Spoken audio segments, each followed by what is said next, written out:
President Trump has improved his numbers with Black and Latino voters this election season, but he lost significant ground with white men. And while no one group, of course, swings an election, non-college educated whites actually form a majority of the population in several key swing states. Author of They're Not Listening: How the Elites Created the National Populist Revolution, Ryan Girdusky is here to break down why Trump failed to attract as much of a high level of white support. Great to see you, Ryan. Good to see you, Ryan. Thanks for having me. Of course. So, I mean, one of the things that Sagar and I both kind of enjoyed about this election is how it destroyed everybody's priors, right? It's destroyed a lot of mainstream media narratives, both in terms of Joe Biden losing support over how Hillary Clinton performed with minority voters, especially with Latinos in Miami and the Rio Grande Valley. But the other piece that I thought was really interesting was actually the area where Trump seemed to lose the most ground was among white, non-college educated men, which are exactly the people who are supposed to be the core of his unshakable base. What did you make of those developments? Well, I think that the most important thing to sit there and realize first and foremost is that there are 44 million, according to Dave Wasserman in 2016, there are 44 million non-college educated whites who are not registered to vote. And I approached the Brad Parscale in the campaign back in 2017 and said, if you can just register 10% of these, you will not have to worry about your reelection. In Wisconsin, there's 100,000. So in the 23 Obama-Trump counties that swung from Obama in 2012 to Trump in 2016, Trump won 22 of those 23 counties, and he improved his margin in those 23 counties. They had 90% turnout. He did everything he possibly could except register new voters. There was 8,000 fewer voters in those 22 counties than there had been in the 2016 election cycle, even though the population increased. In Pennsylvania, there's 2.6 million non-college educated whites that are not registered to vote. In Michigan, it's over 2 million. In Ohio, it's over 2 million. All these states where there was easily his base, I mean, they did vote mostly for him, but where these numbers were on the ground, he did not approach to sit there and try to register them like Stacey Abrams did in Atlanta. And I think that's important. And as far as messaging goes, I mean, I heard a lot about the Platinum Plan, the black unemployment rate, the American Dream Plan for Hispanics, all that stuff. I did not hear about a Midwestern plan once. I did not hear about trying to bring how to uplift this entire category of voters, not one time.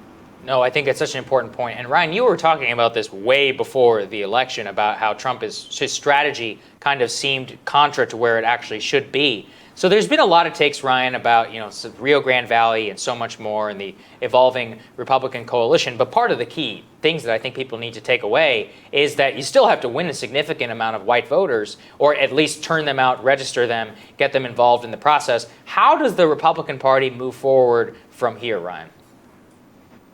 Right. Well, I always say making a Republican president is like building a cake. The non-college educated white voter is the batter. The cream filling is the college-educated white voter. The icing on top is Hispanics, and the cherry on top is the black voter.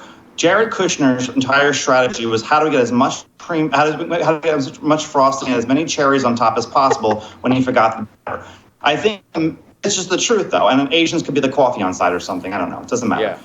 The point is that the Republican Party needs to sit there and realize you are a working class party, and to sit there and to slogan to different groups is fine. And listen, Trump did amazing with Hispanic voters. He did very, very well with black voters, but that's still not enough. You cannot lead your base and just assume that they're all rednecks who will always be there for you. That's just not the case. And to engage with this community, I mean, there's very few times I ever heard him say the words white working class, period. And opposed to 2016, where I think he would have been a lot less fearless. Maybe there were a lot less people in his ear to sit there and go with his gut instinct. I think that's very, very, very important. And not to take these voters for granted. The one thing I always tell Republican politicians when I speak to them is, what is your national vision?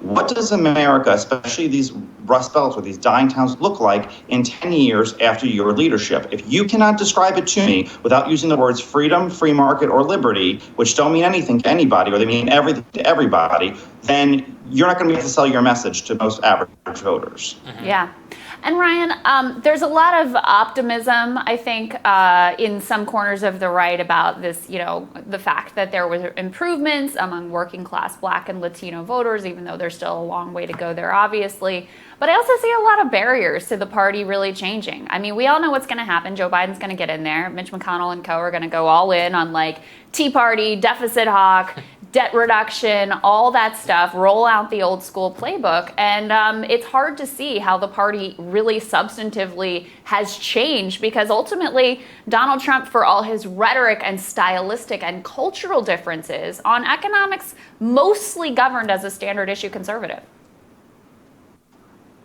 Well, we had certainly a different dialogue on policy, and he was able to sit there and kick the doors open. Yes, he kicked the door open and invited Stephen Moore in, not the greatest plan in the entire world. Stephen Moore hasn't had a good idea in his entire life. But he did sit there and at least open the conversation, so someone like Chris Arden can sit there and talk about respectability in the working class communities.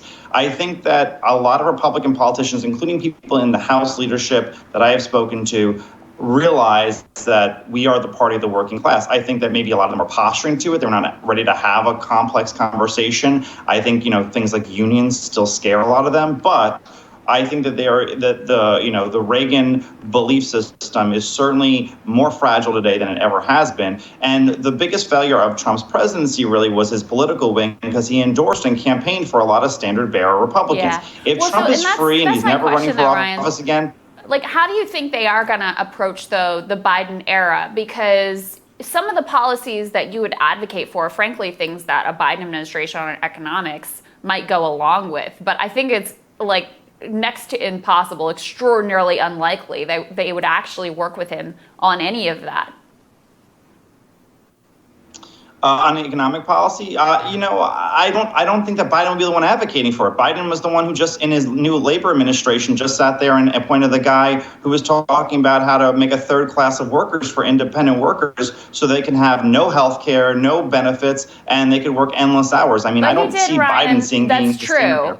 That's true, and we did talk about that here. His transition group that was announced yesterday is a real mixed bag ideologically. There were some people I was actually pleased to see on there, and there's some people like the one you're talking about that's an utter disaster. But he did release his, Made in America, let's bring manufacturing back from overseas plan during the campaign, which would be significant. Do you think that Republicans will work with him on that? Okay, that plan was literally copy and pasted from Obama's 2007 speech in Michigan. It was literally copied and pasted. Obama promised almost word for word the same exact thing and never ever delivered on it. I'm not going to count that the credit card guy from Delaware is going to start sitting there and giving it to the CCP to bring over things. Listen, here's the thing. If we were to bring manufacturing back from China, right? That cannot go to them. If you left it the free market, it would go to the Southwest, because that's where all the industry is, all the new infrastructure is, all the technology is. If you want to seriously invest in the Midwest, it's $1 trillion infrastructure package and technology package first, and then the industry can sit there and follow. But unless you do, that's why the idea of just restructuring taxes isn't going to work, and infrastructure isn't going to work. It's a full package together to make it complement industry. I don't think that national vision exists anywhere on the left or the right yet. It just doesn't happen right now. I completely agree with you, Ryan. I got a question here for you, which is that I know you're headed to Georgia to keep the Senate majority. So my question is what should the Senate do if it does stay Republican? How do we change and evolve from 2010 to update our views for today to see how maybe address some of what you think were the problems with the Obama era strategy of the Senate and what they should actually do while they're in there? What do you think? Well, I do think if there is an infrastructure plan, they should go along with it because the country desperately needs it. And I think that they should sit there and work on doing things like bringing back industry from the CCP, from the Chinese Communist Party. But they should also look at, listen, if Bernie Sanders has an idea to tax Silicon Valley, I don't think they should sit there and try to stop it. I don't think that they should sit there and try to stop Elizabeth Warren's plans on beating up some big industry and some big banks. They have to realize that just because someone's quote unquote, capitalist or free market doesn't mean you're sitting there and you're the ally. It's just not the case of how it works and how politics works anymore. The left-right paradigm does not exist like it did 30, 40 years ago, which in some cases, many of the senators were there 30, 40 years ago. Yeah, no, that's a good point. Ryan, thank you for joining us, man. Really appreciate your insight. Thanks, Ryan. Thank you.